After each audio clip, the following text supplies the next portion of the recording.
बिस्मिल्लाहिर्रहमानिर्रहीम, अस्सलाम वालेकुम। मैं फैज़ान रिजवी हूँ और आप मेरे यूट्यूब चैनल और फेसबुक पे देख रहे हैं। आज 6 अक्टूबर 2022 है, दिन है जी थर्सडे, जुमेरात का। वैसे इस्लामाबाद का मौसम बहुत ज़्यादा खुशगवार कहूँ या ख़राब कहूँ, बारिश बहुत ज़्यादा हो रही है, हवाएं बहुत ज़्यादा तेज़ चल रही हैं। तो अगर आपको आवाज़ में डिस्टॉर्शन, वैसे मैंने माइक ऊपर लगाया लेकिन फिर भी अगर आपको आवाज़ में डिस्टॉर्शन फील हो तो आपने बर्दाश्त करनी है। वैसे मैं इस मौसम को खुशगवार ही कहूँगा क्योंकि सर्दियों की आमद से कबल की बारिश है। अगर इस मौसम को ख़राब कहें तो फिर वो यूरोप वाले कहें जिन्हें सर्दियां आते ही एक और बड़ी खुशखबरी मिल गई सऊदी अरब और रशिया की जानिब से। इंटरनेशनल मीडिया की हेडलाइन है, ये आपको नजर आ रही होगी, इंटरनेशनल मीडिया की सुर्खियों में है और क्यों ना हो, ये आज की सबसे बड़ी खबर है कि OPEC plus agree to a big cut in oil production.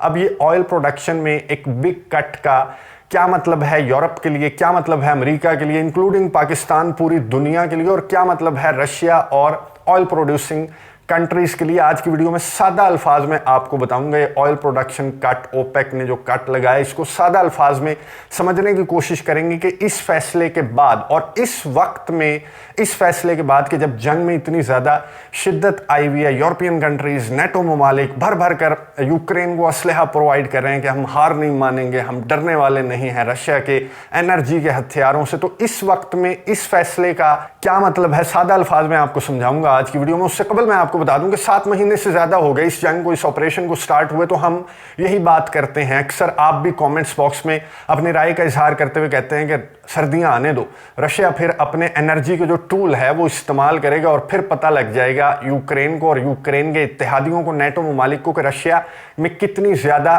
Power है और रशिया अभी अपनी पावर जो है, अपने सारे पत्ते शो नहीं कर रहा। तो इस तरह की बातें हम करते रहते हैं, गुज़िश्ता 6 महीनों 7 महीनों से हम इस तरह की बातें कर रहे हैं। लेकिन हम तो सिर्फ बातें कर रहे हैं, अमेरिका, नेटो ममालिक और यूरोप जो है वो इकदामात कर रहे हैं रशिया के इन हथियारों के खिलाफ कि रशिया के हथियार नाकारा हो जाएं, इनमें से गोलियां ना निकलें। सर्दियां आने से कबल हम रशिया को जो है इतना मफलूज कर देंगे, इतना महरूम कर देंगे कि रशिया अपने ये हथियार इस्तेमाल नहीं कर पाएगा। अब रशिया के 2 बड़े हथियार कौन से हैं एनर्जी के? एक तो गैस के रिजर्व्स में रशिया पूरी दुनिया में पहले नंबर पर है। और ऑयल की अगर बात की जाए तो ऑयल रिजर्व्स में रशिया दुनिया के 10 जो टॉप 10 कंट्रीज हैं उनमें आता है, 6, 7वें नंबर पर है गालबन ऑयल रिजर्व्स के एतबार से रशिया। और ऑयल प्रोडक्शन की अगर बात की जाए तो रशिया तीसरे नंबर पर है पूरी दुनिया में। अब ये ऑयल रिजर्व्स और ऑयल प्रोडक्शन क्या होती है मैंने आपको बताया था कि मैं सादा अल्फाज में बताऊंगा, तो आगे चल के आपको समझाऊंगा। बहरहाल ये 2 हथियार हैं बहुत बड़े रशिया के पास, एनर्जी के टूल, एनर्जी के रिसोर्सेज जो हैं रशिया के इतने ज़्यादा बड़े हैं और ये और भी ज़्यादा बड़े हो जाते हैं जब बहुत सारे ममालिक आपकी एनर्जी पर रिलाय कर रहे हों। जब पूरा यूरोप देख रहा हो रशिया की तरफ कि जनाब हमें गैस दे दो, हमें ऑयल दे दो, हमारा गुजारा नहीं होगा, तो फिर आप और ज़्यादा पावरफुल हो जाते हैं एनर्जी के एतबार से। तो रशिया इतना ही ज्यादा पावरफुल है। ये आपको लिस्ट नजर आ रही होगी, वो कंट्रीज हैं जो रशिया की गैस पर रिलाय करते हैं। इनमें जो आपको टॉप ऑफ द लिस्ट नजर आ रहा है ना कंट्री, ये 100% रशिया की गैस पर रिलाय करते हैं कि वही मुल्क है जिसने सबसे पहले यूक्रेन को ग्रीन सिग्नल दिया नेटो की मेंबरशिप के लिए। नीचे भी लंबी लिस्ट है, फिनलैंड दूसरे नंबर पर आपको नजर आ रहा होगा। बहरहाल यूरोप पूरा रिलाय करता है रशिया की एनर्जी पर। अब जब ये जंग स्टार्ट हुई तो इन्होंने क्या किया, इन्होंने ये जो जिस टहनी पर ये बैठे हुए थे उसी को जो बाइडेन ने काटना स्टार्ट कर दिया और इन्होंने भी अपने अपने आरे निकालकर उसी टहनी को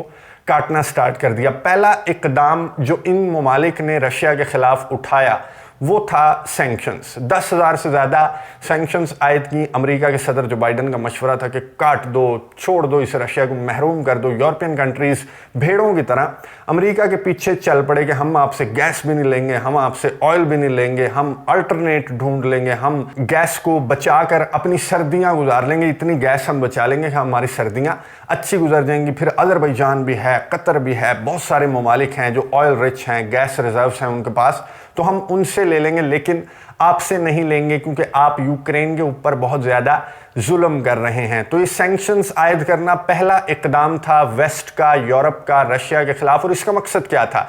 इसका मकसद ये था कि रशिया जो एनर्जी रिसोर्सेज से सबसे ज़्यादा रेवेन्यू जनरेट करता है, रशिया की गैस रशिया का ऑयल इसे बहुत ज़्यादा पैसा देता है रशिया को, जिससे रशिया का जो सिस्टम है, कारोबार है, वो चलता है और फिर रशिया असलहा बनाता है, फिर जंगें लड़ता है। यूरोप और अमेरिका ने कहा कि हम इसकी रीढ़ की हड्डी तोड़ देंगे, फिर कौन सा असलहा, कौन सी जंगें लाइन पर आ जाएगा रशिया, तो सैंक्शंस आयद करो और इसके साथ ताल्लुकात को ख़त्म कर दो। तो यूरोपियन कंट्रीज, वेस्ट ने यही किया, लेकिन रशिया के जो दोस्त इत्तेहादी ममालिक हैं वो रशिया के साथ अपना कारोबार जारी रखे हुए हैं, जिनमें चाइना और इंडिया जैसे जायंट्स भी हैं। कि जब इन ममालिक ने रशिया से गैस लेना बंद की, रशिया ने इनकी गैस बंद की, इन ममालिक ने रशिया से ऑयल लेना बंद किया सैंक्शंस की वजह से, तो कुछ ममालिक ऐसे थे, चाइना और इंडिया जैसे, जो कि आए रशिया को कहा कि हम आपसे पाबंदियों के बावजूद ऑयल लेते रहेंगे। तो रशिया ने क्या किया, रशिया ने कहा फिर मैं आपको सस्ता दूंगा, 30% सस्ता ऑयल चाइना और इंडिया जैसे ममालिक रशिया से लेते रहे, यानी कि रशिया का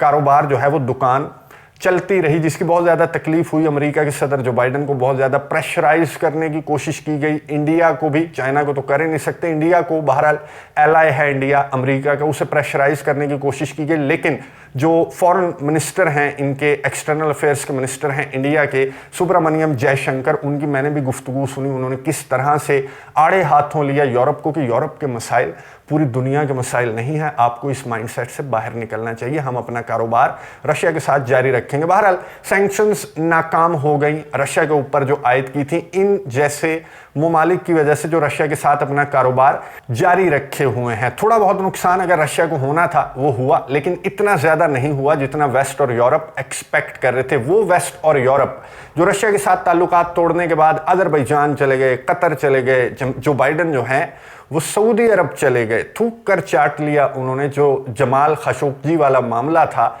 उसके बाद जैसे जैसे बयानात जो बाइडन की जानिब से आ रहे थे एमबीएस से मुतल्लिक, उसके बावजूद इतने मजबूर हो गए कि वो सऊदी अरब के पास चले गए और एमबीएस से जाकर कहा कि जनाब दरख्वास्त ये है कि आप ऑयल प्रोडक्शन बढ़ा दें, क्योंकि जो यूरोप है, जो बहुत बड़ी मार्केट है, जो ग्राहक हैं, जो कंज्यूमर्स हैं, वो आपके पास आ रहे हैं ऑयल लेने के लिए। तो आप एक काम करें, ऑयल प्रोडक्शन बढ़ा दें। उससे क्या होगा, ऑयल प्रोडक्शन बढ़ेगी तो प्राइस नीचे आएगा, प्रोडक्शन कम होगी तो प्राइस ऊपर जाता है। जैसे हम किसी दुकान पर कोई चीज़ लेने जाते हैं तो कहते हैं पीछे से माल नहीं आ रहा इसलिए महंगी है।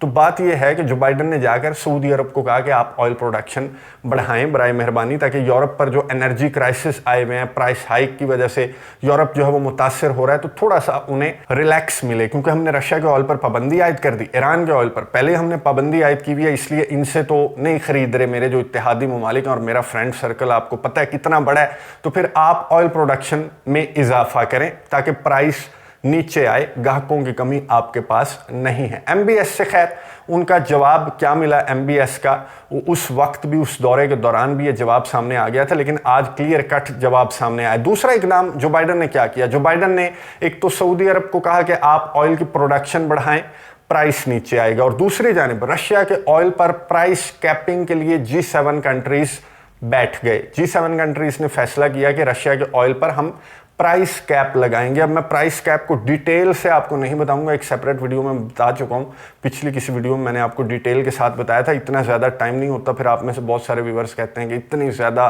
लंबी वीडियो आप बनाते हैं, बहुत ज़्यादा बातें करते हैं। तो मेरा मकसद होता है कि बात पूरी समझ में आए आपको। बहरहाल G7 कंट्रीज ने कहा कि हम प्राइस कैप लगाएंगे रशिया के ऑयल पर, वहां से हमें सस्ता ऑयल मिलेगा, सऊदी अरब और दीगर ममालिक ऑयल ज़्यादा प्रोड्यूस करेंगे और प्राइस कम मिलेगा, और यहाँ पर हम प्राइस कैप लगा देंगे रशिया के ऑयल पर कि जो ममालिक रशिया से ऑयल खरीद रहे हैं, इंडिया और चाइना जैसे, वो एक स्पेसिफिक प्राइस से ज़्यादा नहीं पे कर सकेंगे रशिया को। यानी कि अगर हम $50 पर बैरल फिक्स कर देंगे फॉर एग्जांपल इसका प्राइस, तो $50 में ही लेंगे रशिया का ऑयल और इससे ज़्यादा रशिया को पे नहीं करेंगे। लेकिन इंडिया और चाइना ने बहरहाल स्ट्रेट फॉरवर्ड नो कर दिया कि हमारा और रशिया का मामला है, रशिया का ऑयल है, हम खरीद रहे हैं, तुम कौन होते हो बीच में प्राइस कैप लगाने वाले। खैर इनका बीच में रोल है, G7 कंट्रीज का, यूरोपियन कंट्रीज का रोल है, क्योंकि बहुत सारी कंपनीज ये लोग ओन करते हैं, यूरोप ओन करता है, यूके ओन करता है।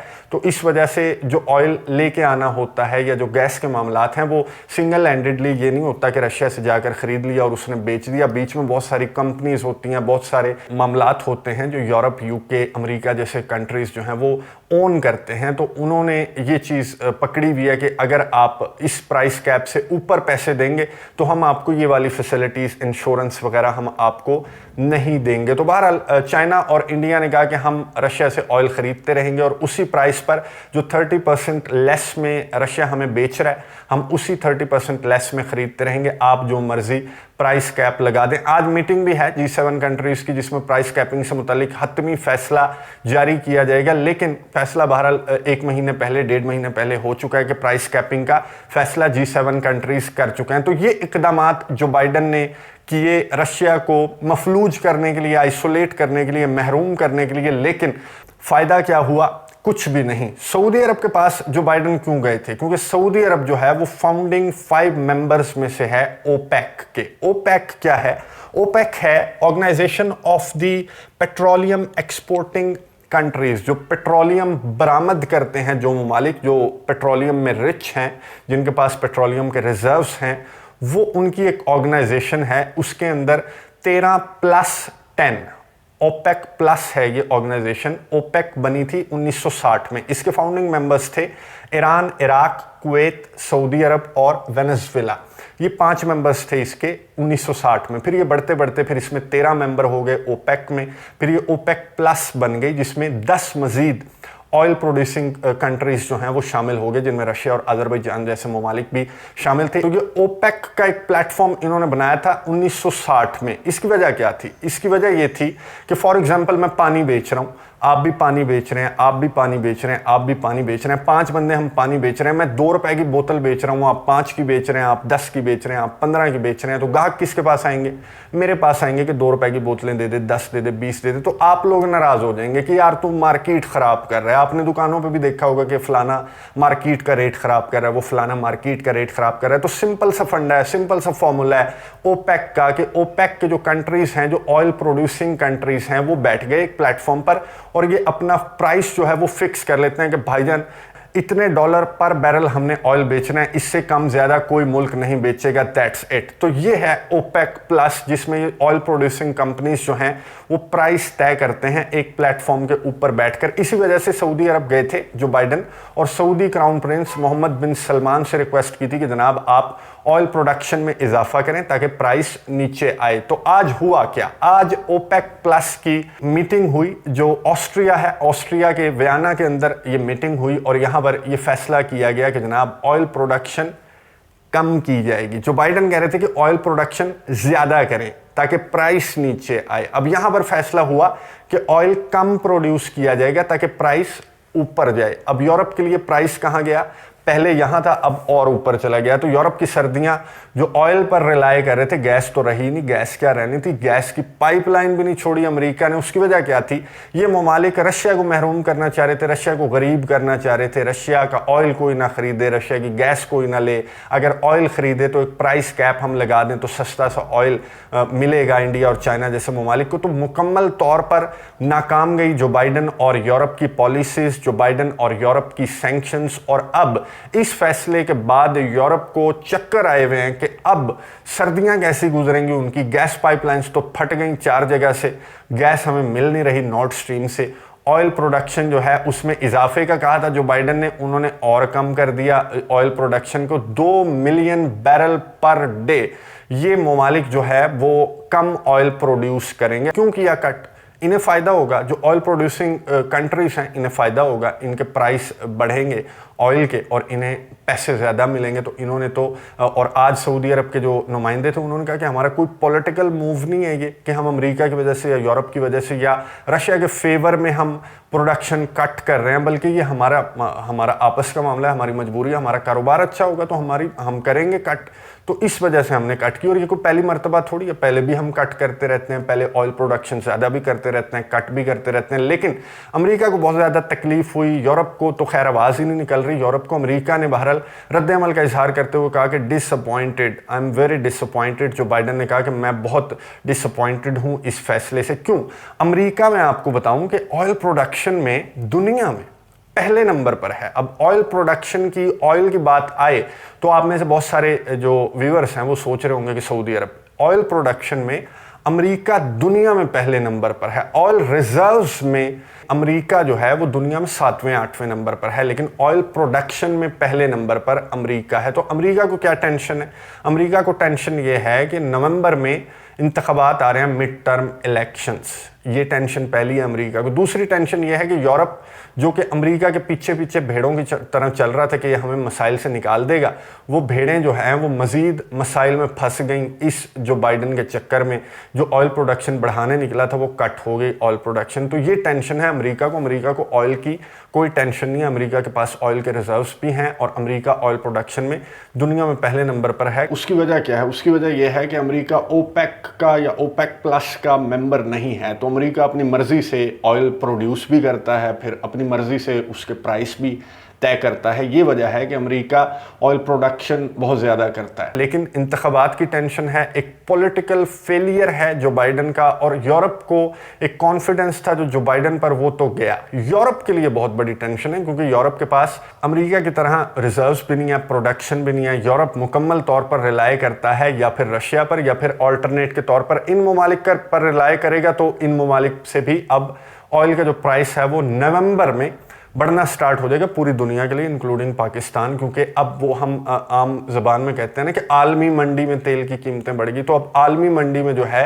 प्रोडक्शन कम हो जाएगी और तेल की कीमतें बढ़ेंगी नवंबर से। पाकिस्तान पर भी असर होगा, पूरी दुनिया पर होगा। लेकिन वही बात कि हम तो we are used to it now. अब हमें आदत हो गई है कि हमारे तेल की कीमतों में इजाफा हो जाता है। पिछले हुकूमत के दौर से होता आ रहा है, इस हुकूमत के दौर में तो खैर रिकॉर्ड टूट गए, तो हमें खैर आदत है। बढ़ेगा ऑयल का रेट बढ़ेगा नवंबर के महीने में। लेकिन यूरोप जो जिसके पास ना ऑयल है ना गैस है, और अगर कहीं से मिल रहा है तो वो बहुत महंगा मिलेगा, तो उनकी सर्दियां कैसे गुजरेंगी? उनकी सर्दियां अच्छी गुजरने का एक ही तरीका है कि बेटा रशिया पर से सैंक्शंस हटाओ और रशिया से ऑयल और गैस लेना स्टार्ट कर दो और कहो व्लादिमीर पुतिन को कि वी आर रियली सॉरी कि हमने जो बाइडन पर एतबार किया कि हमें मुश्किलात से निकाल देगा, लेकिन जो बाइडन तो हमें मुश्किलात के अंदर भंवर में धकेलता जा रहा है। बहरहाल बहुत बड़ा सरप्राइज यूरोप को मिल गया, कट का फैसला ओपेक प्लस का। अब यूरोप की सर्दियां कैसी गुजरेंगी? यूरोप क्या अपनी जिद से हटकर रशिया पर से